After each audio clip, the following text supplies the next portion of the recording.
Welcome to TWOOAK Podcast, where we talk about all things faith, family, and farming. We are your hosts. I'm Jackie. And I'm John. And today we're just going to talk to each other and ask each other some questions that we think would pertain to beginning homesteaders and even people who haven't even started to make the journey yet, people who are wondering where to start. So we've got some questions here on the laptop, and we're just going to go back and forth asking each other. So let's get to it. So you're living in an apartment, but feel the push to be more self-sufficient. Where do you start? I would say that the most logical place to start would be in the kitchen. Everybody has a kitchen of some capacity. Even if you're not a gardener or you don't have an outdoor space of your own, you got to eat somehow. So definitely cooking is, I think, the most relatable way that somebody can start. Start with learning how to cook things from scratch. Bread products can be very expensive in the store, and they taste a whole lot better when you make them yourself.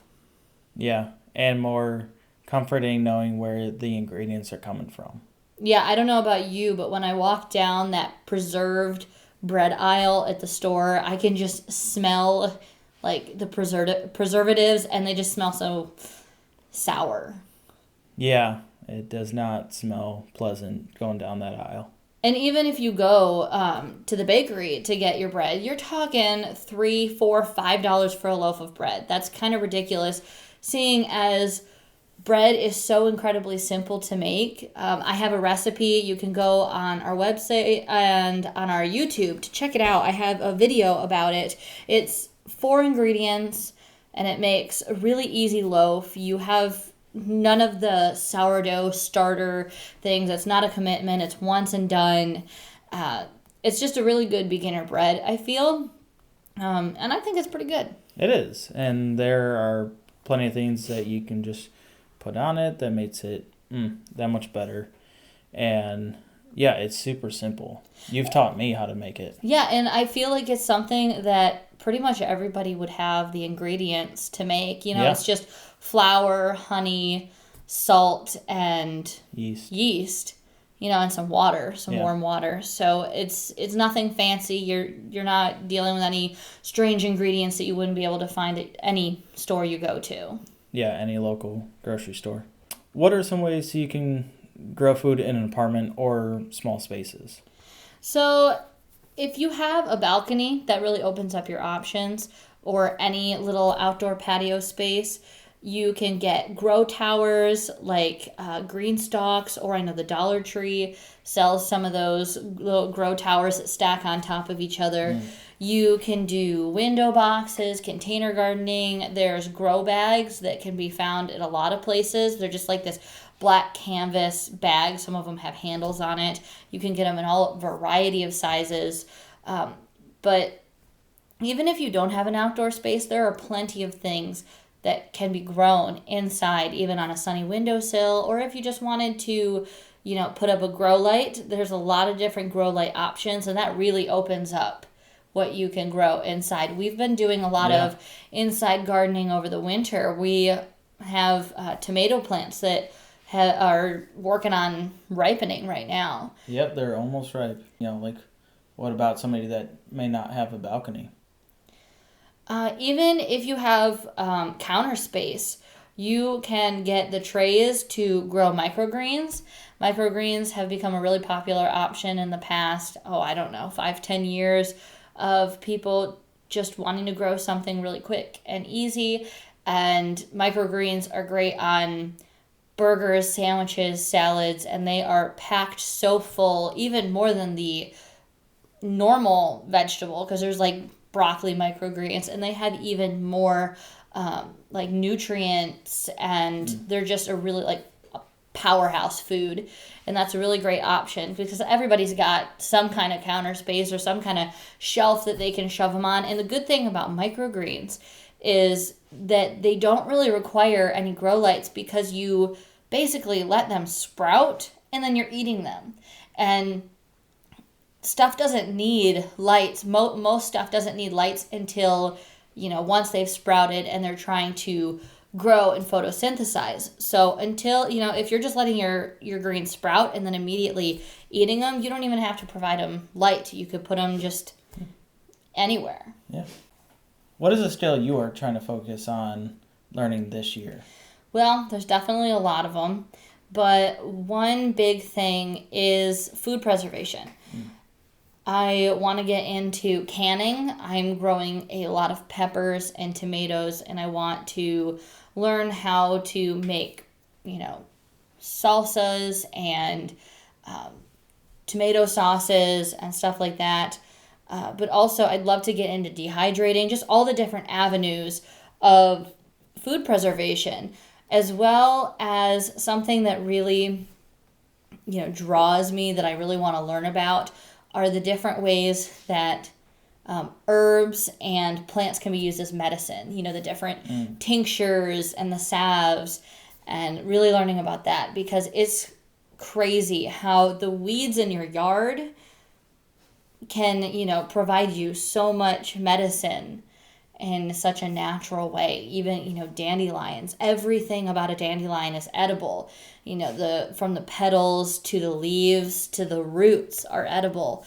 And they also say that, your yard provides exactly what you need for your specific illnesses that you have. It's kind of like the earth is giving you everything that you need to be healthy, and we just need to learn how to know what it is and to harness it. Yeah. And I'm probably right there with you in the kitchen, skills, trying to learn how to preserve and cooking more from scratch, not eating out as much, which also will help the wallet. Yeah, eating out is so expensive. It is. But yeah, just trying to figure out cooking more from home and using what we grow and make to really make meals better. Yeah. And also, when you grow your own food, it opens up such a wide avenue of the different flavors and varieties that are out there. Because even when we went to our local garden center, what was that, yesterday? Yeah. They had tomato plants for sale, but almost all of them were just red tomatoes. And there are so many other colors, varieties of tomatoes, and every type. I'm a big proponent of purple gardening. I love to grow things that are purple.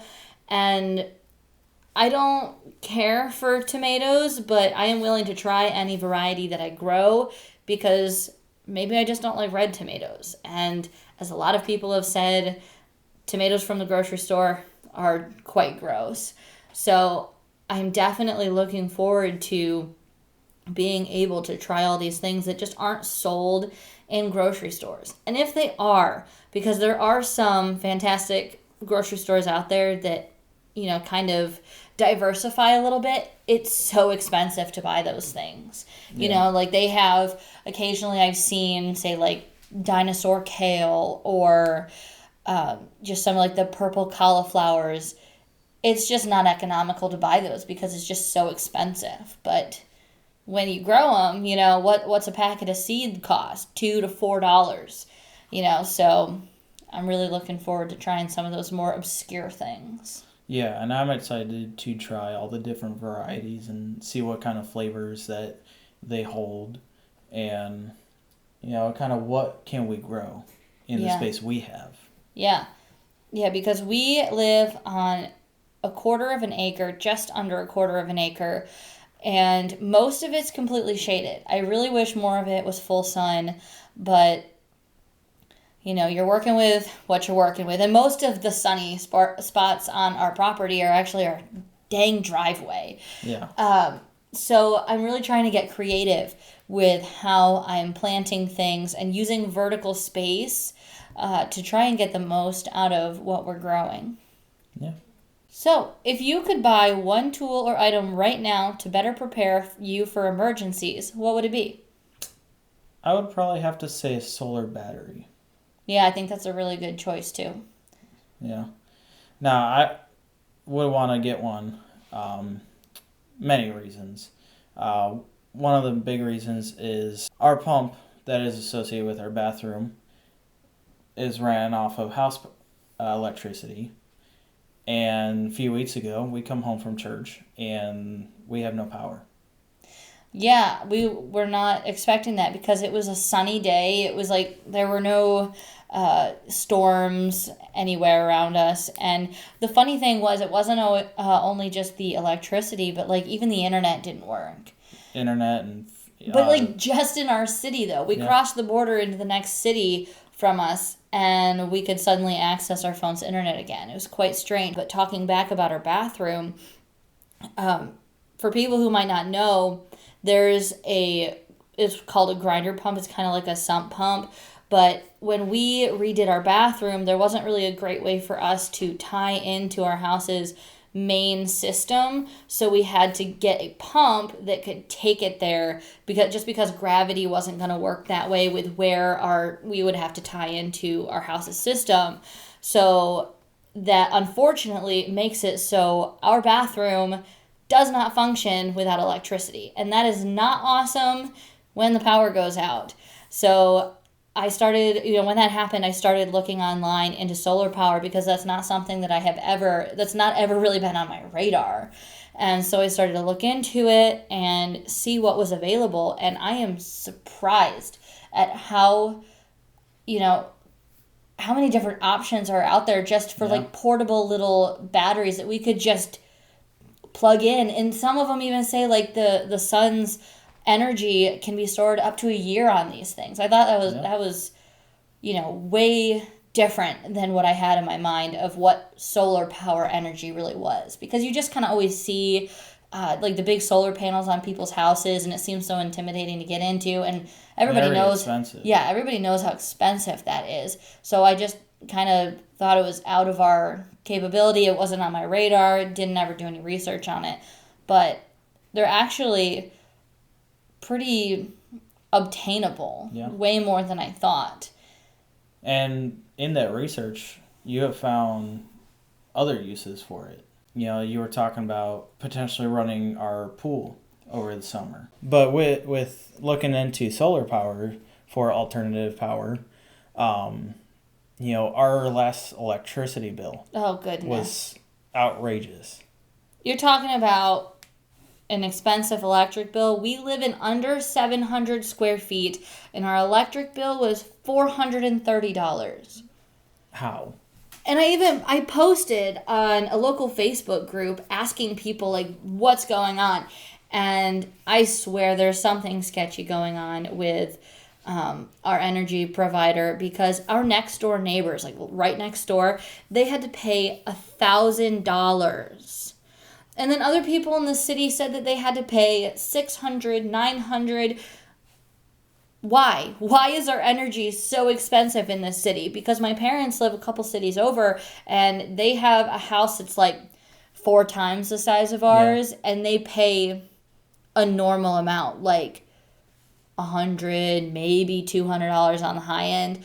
But $430 for a 1-bedroom, 650 square foot house, that's just absurd.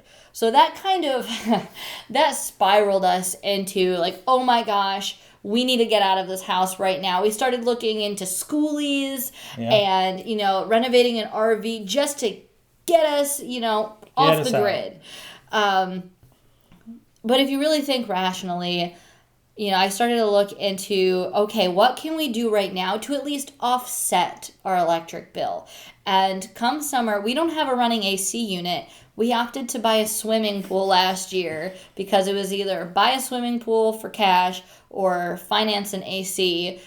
And so we bought a swimming pool. Was that a smart financial decision? Yes. Yes? Yes. Okay. I mean, it keeps us cool enough. Yeah, and it gives us activities to do. However, swimming pools are not cheap to run. No. Even though it is just, it's like 4 feet by, 14 feet above ground pool, it's still, with how expensive our electric is, I don't want to know what it would cost. So instead, what we're looking into is buying one of those solar power batteries and running the pool off of it. That way, at least it's not contributing to our on-grid costs, which seem to be stupid high in this city. Not only will that run our pool, if we, have a power outage, we already have it, we can just unplug it from the pool or keep it plugged in and just run an extension cord. So we can also plug in our grinder pump into it and be able to use our bathroom. So it kind of like dual purpose. And because the battery we're looking into is portable, I mean, it just, we can take it. Yeah, it's like, it's got a little handle. Small. Yeah. I don't remember how heavy. I think it said it was like 10 to 20 pounds. It was way lighter than, say, like a sump pump battery. Oh, yeah. Because those can be, what? Sump pump batteries could be 40, 50 pounds. Crazy heavy for something so small. Yeah, and that's super not portable. But with how portable these things are, I also see that they advertise it. All these companies are like, oh, if you need to, use a corded drill or something where you don't have access to electricity. Like, there are just so many implications for having solar power batteries. I've just kind of like took a deep dive into looking into solar power, and it's really quite fascinating. And so that's what we're going to save up for, because they're not cheap. No. This one we're looking at comes with like 2 foldable solar panels, and the battery itself was about $1,500. So it's definitely an investment, but with our electric being $430 for 1 month of usage, which I'm really hoping that's not the case this month. Not consistent. Yeah. But it's definitely something that I think would definitely pay for itself sooner rather than later. Yeah. Yeah, it's definitely an investment. And even if, you don't need to right now, use it, but if you're somebody that goes camping a lot, tailgating. Yeah, tailgating, especially, you're in your car a lot, or numerous uses that, anything like that, the solar power battery will come in handy on day-to-day uses. Right. So it's not something that you have to invest a ton of money in on getting solar panels on your roof or anything like that. Like, it's just something small, a little expensive, but, still obtainable, that, you don't have to, it's not lifelong. Right. And also just having the option to, not be on the grid for whatever you want, like we want to run our pool off grid, or in the event of a power outage, depending on what size battery you get, we could, basically do what a gas generator would do for our house. We could run our fridge off of it, our bathroom, whatever we need to, charge our phones. But it's just really nice to have that option. And because it's portable and we know we're not staying in this house for very long, it's something that we can take with us. So it's not like we're investing this huge, chunk of money into this house, because it's something that we can benefit from even when we move. Yeah. And the last question we have here is, what are your top 3 food items you would always make sure to have stocked in your pantry? Pantry? Yes, okay. Let's try that again.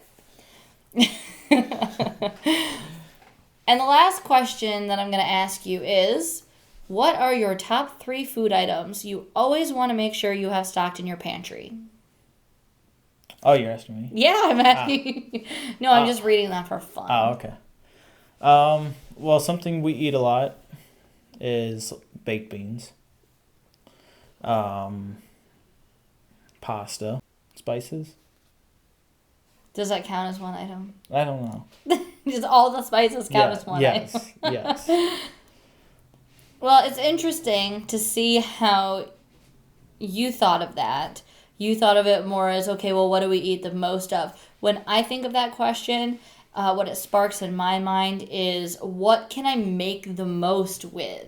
So for me, I think, like, I always want to have flour on hand and, say, like, salt and I don't know. Maybe baking soda? Because baking soda has so many uses. Baking soda and baking powder. Baking powder, the only thing that I really use baking powder for is pancakes. Ah, true. Although, side note, everybody, if you're looking for the most absolutely delicious pancake recipe, it's actually the Martha Stewart pancake recipe from scratch. Martha Stewart, who would have thought? Martha Stewart. Like, if you just Google, like, Martha Stewart pancake recipe, it'll come up. And it's so easy, so delicious. One thing that I like about it is that it doesn't use buttermilk, because I never have buttermilk on hand. So it's just, a few ingredients, but it makes the perfect pancakes every time. Every time. They're so consistent. Yeah, the right fluffiness and, not too dense, not too light. Right, and they get that beautiful golden that you crisp. want from your pancakes. We actually like to make small little pancakes and make like a McDonald's, what are they, bacon, egg, and cheese McGriddles with the little baby pancakes. It's fried an egg, so good. Put some cheese on there, bacon, Making me hungry. We just ate. Shh. So that is going to wrap up this first podcast. If you would like to hear us answer any of the questions that you guys have, you can submit on a plethora of different platforms. You can go to our YouTube. You can go to our website. You can shoot us an email. Our website is www.thewanderingoak.com. That's oak with two O's. Two O's, yes. And make sure you spell wandering right. My mom always spells it wondering, like W-O. I don't know why she does that, but before we close out today, we each wrote down a little snippet of advice that we thought we'd give you. So, you want to go first? Yeah. So I thought about this when, anytime we do projects, we're not professionals when it comes to by any means certain things. But when you make a mistake, have laughter be your first response. It just makes things so much better. Yeah, life is too short to not laugh at yourself. Yeah. Don't get angry with it. Which I am guilty of a lot. I get angry too, but, if you can learn to laugh at yourself, then...